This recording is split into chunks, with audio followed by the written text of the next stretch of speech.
del motor cuando está con el rotor detenido, que es esta.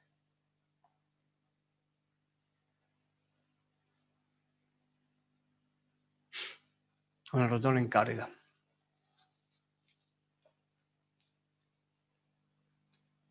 Claro, lo que pregunto es, ¿cuál va a ser mayor?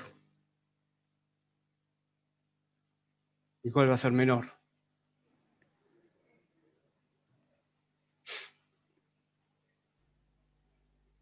Esta que está mostrando en pantalla sería menor. Esta sería menor. O sea que ahí tenemos el porqué, ahí tenemos el porqué cuando nosotros necesitamos hacer el arranque para controlar, para que no absorba mucha corriente el motor. ¿Mm? Y después, cuando el motor ya entró en régimen o está alcanzando el régimen de trabajo, lo dejamos y la corriente toma el valor de la corriente del trabajo. La corriente en el arranque es alta. ¿Mm? Y O está sea, de nuevo... profe, o sea Sí, que en el motor en carga la I2 sería menor que con el motor parado. exacto, Ok. exacto. Y todo aparece de nuevo el deslizamiento, o sea que tenemos que prestar atención en el deslizamiento. Es una característica del motor, ya prácticamente, ¿no? Elegir un motor por el deslizamiento o ver las curvas del motor de cupla por, ¿cómo se llama? Con el deslizamiento. Creo que al principio habíamos visto unas curvas, ¿no? Y que tenía una determinada cupla de arranque muy alta, ¿no es cierto?, el motor, en el momento que S vale 1. S vale 1, que es este acá, con el rotor parado. Y la diferencia del diagrama fasorial del motor parado y del motor funcionando es prácticamente la misma. Pero lo que se tiene que cuando el motor está funcionando, vamos a ver la expresión, del coseno de phi. ¿Cómo podría yo relacionar el coseno de phi con estas expresiones que tengo acá? De una forma rápida. ¿Cómo puedo relacionar el coseno de phi con esto que tengo acá yo? O con el circuito del rotor. ¿Dónde está el circuito del rotor? Bueno, lo podemos dibujar. El circuito del rotor.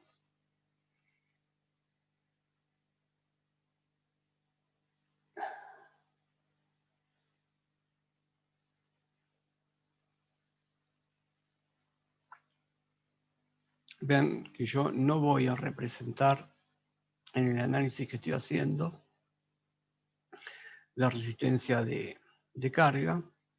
Sé que está involucrada acá adentro.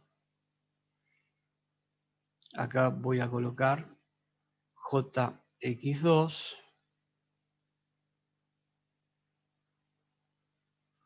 Y entonces yo tendría que calcular acá, esta es la corriente I2, el coseno del ángulo formado acá entre I2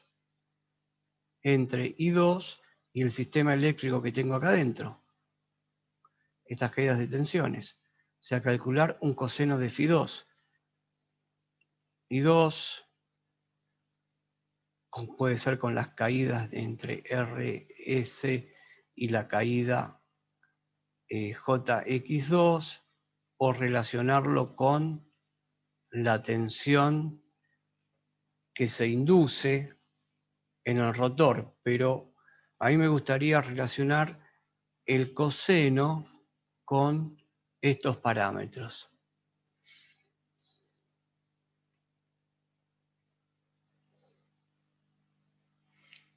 el problema que tenemos. Cómo relacionar el coseno de, en este circuito eléctrico, a ver, cómo puedo relacionar el ángulo que está formando I2 con E2. En definitiva es eso. El ángulo que está formando I2 con E2. Porque si vamos a este diagrama, acá yo se los marqué. Es este ángulo que está acá.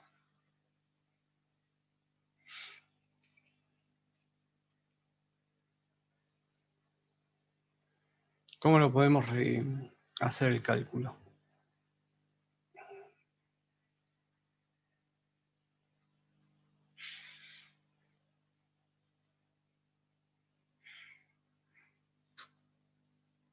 A ver, ¿yo puedo hacer esto? A ver qué me dicen ustedes. Y yo voy a hacer esto.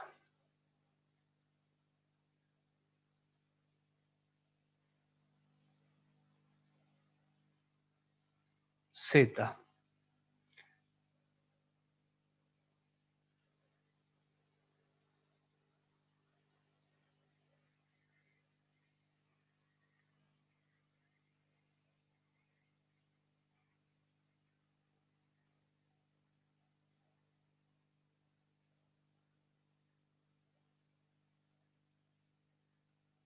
¿Qué dicen ustedes? Acá me olvidé. ¿Me olvidé algo o no?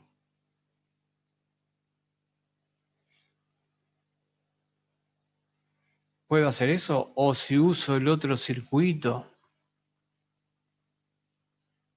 del rotor. A ver, si uso este.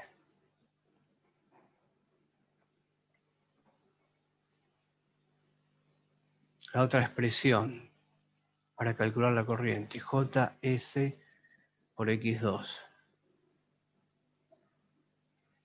Y esto es acá I2.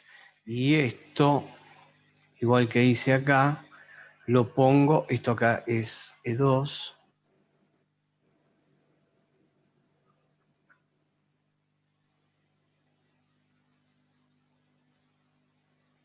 La raíz cuadrada de R2. ¿Qué es lo que calculé ahí?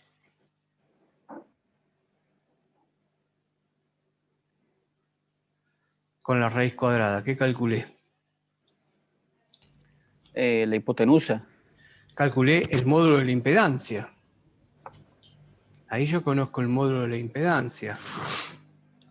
Yo ahí conozco el módulo de la impedancia.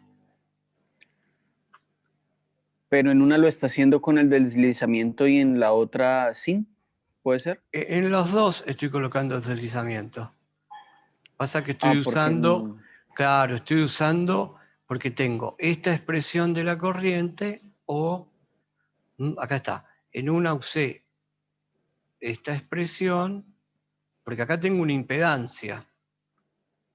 Acá tengo una impedancia. En esta otra expresión de la corriente, acá tengo otra impedancia también. Entonces hice los dos circuitos equivalentes globalizando las impedancias.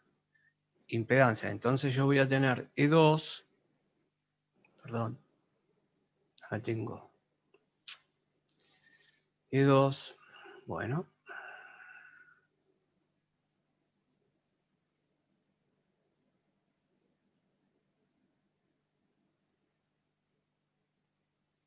Acá tengo la corriente I2.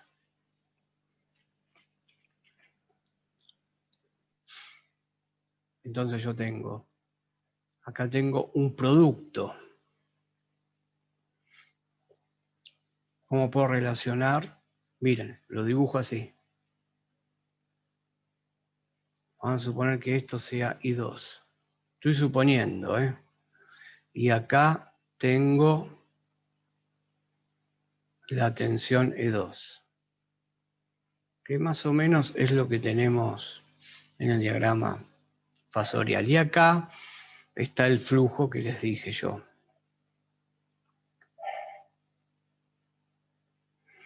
Y aquí tenemos el ángulo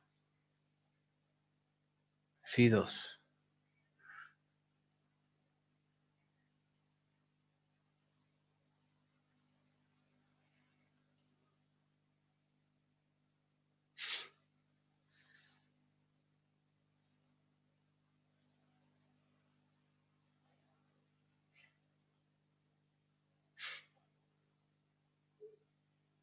A ver, vamos a pensar. Si yo tengo Z, yo calculé Z. Esto es Z y esta Z es la misma. Si yo pongo Z como R2 más JS X2,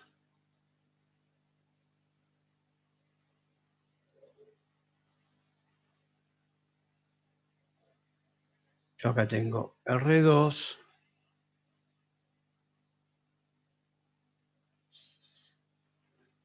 JX2 y acá ¿qué tengo? Tengo una caída de tensión y acá tengo una caída de tensión. Entonces, si yo calculo las caídas de tensiones, ¿cómo van a ser? Va a ser I sub 2 por R2 más, perdón, I sub 2 por X sub 2, 90 grados. Porque sé que está a 90 grados. Esta va a estar a 90 grados con respecto a esta. Por lo tanto, esta caída de tensión, B sub R, y esta caída de tensión, B sub X2, B sub R va a estar en fase ¿con quién? Con I2.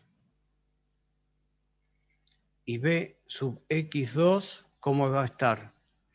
Con I2. Va a estar a 90 grados, ¿no? Según lo que dice ahí, sí, a 90 grados. Sí, siempre. Claro, siempre Porque van a es una estar a bobina 90 grados. Miren, si este diagrama fasorial gira así, y este es un circuito serie, y esto es I2, yo puedo tomar como referencia I2 y lo pongo de esta manera.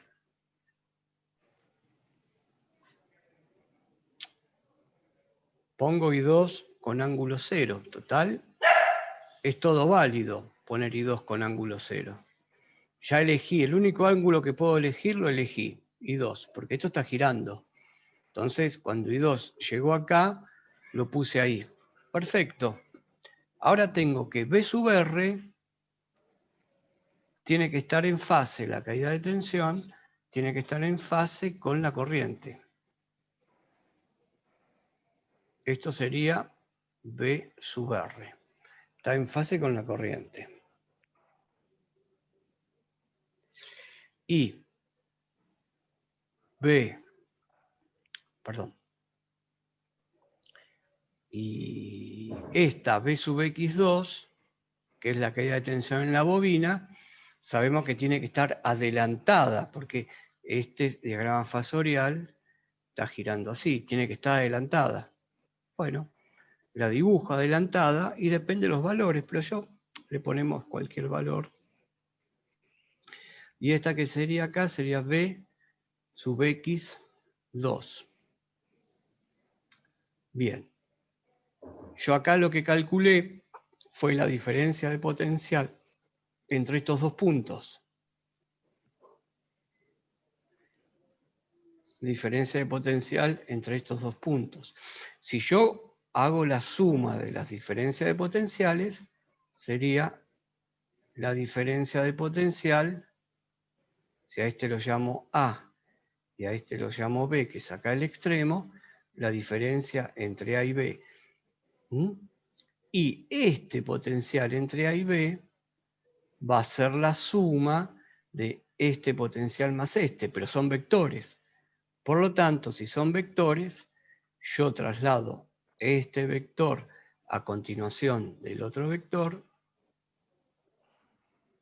me paro acá. Y este es B sub X2.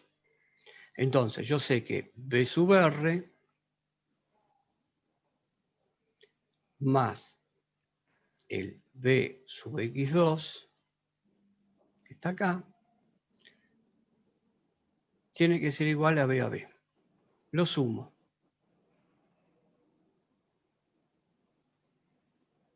Esto que está acá es B a B. Y esto que dice acá es un triángulo de tensiones. Sume tensiones. Triángulo de tensiones se llama. Que hay un ángulo phi. Hay un ángulo phi. Ángulo phi. Entre I2 y B a B. Hay un ángulo phi ahí. Entonces, nosotros podemos poner que el coseno de este ángulo, coseno de phi, va a ser igual a el cateto, que es B sub R, dividido B a B, que es la hipotenusa. Pero B sub R es I2, miren, está acá. B sub R es I2 por R2.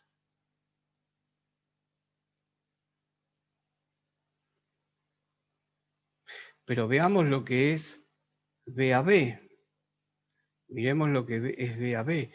B a B es la caída de tensión en la impedancia, en esto. ¿Estamos de acuerdo? ¿Lo ven eso? B a B es la caída de tensión en la impedancia, porque son los dos extremos. O sea que B a B, yo lo voy a calcular como I sub 2 por Z. I sub 2 por Z. Por lo tanto, yo puedo poner acá I sub 2 por Z. Se me anulan porque es lo mismo. Y acá me queda R2 y Z en módulo es R2 al cuadrado más es R2 al cuadrado más S por X2 al cuadrado raíz. Y puedo calcular el ángulo. Esto que hice acá para un circuito es lo que pasa aquí en el diagrama fasorial con este phi sub 2 que aparece acá.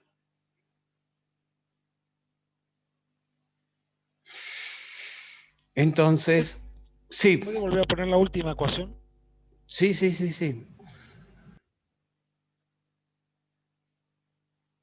Recuerden de que una impedancia se puede también calcular por Pitágoras, el módulo.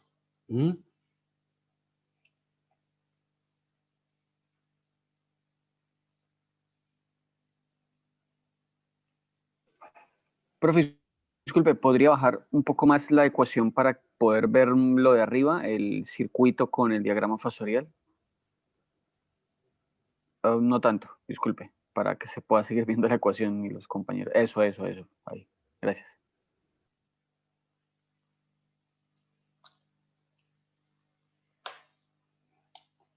Ustedes vean que con el modelo, haciendo los modelos equivalentes eléctricos, se puede resolver muy fácil, ¿no? Una máquina.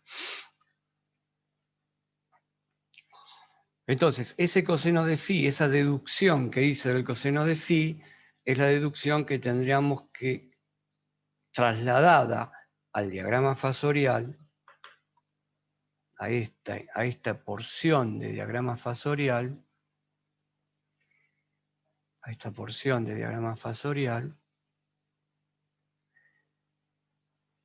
es la fórmula, o mejor dicho, la ecuación que serviría para calcular el coseno de phi, que forma la corriente I sub 2 con la tensión inducida en el rotor.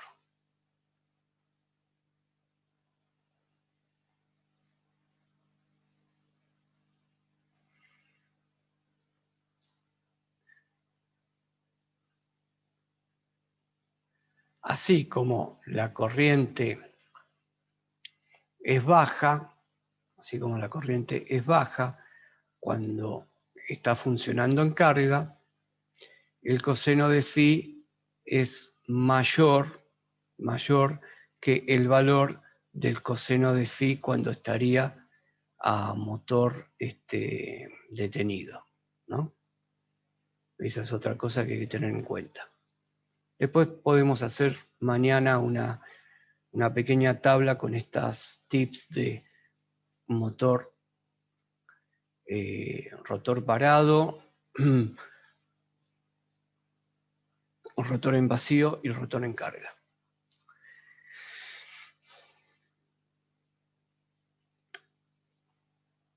¿Se entendió lo que se vio hoy?